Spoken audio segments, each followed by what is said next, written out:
Ich habe Sachen gelernt und ich weiß nicht für was, aber Sachen, was Bücher, Erzählungen, was haben zu tun mit Jüdischkeit, aber nicht bloß Religion, aber mir, ich weiß nicht für was, stark interessiert.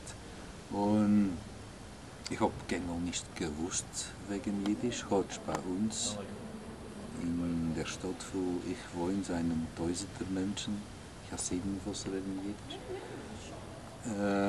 Aber wenn ich sich ein bisschen gewusst wegen Jiddisch, habe ich gewusst, dass es ist eine Sakone, als ich als verschollen kann sein, als die Sprache wird sterben.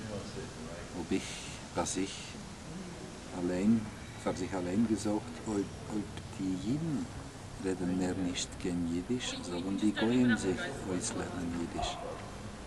Und ich habe sehr gut gewusst, dass ein Mensch allein kann nicht beiten dem Lauf von der Geschichte.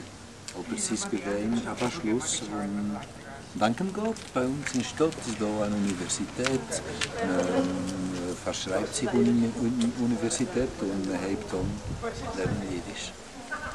Und lernen sich Jiddisch und reden mit anderen Menschen ist die Leidenschaft, ich habe sehr stark lieb gekriegt und als mehr lieb gekriegt.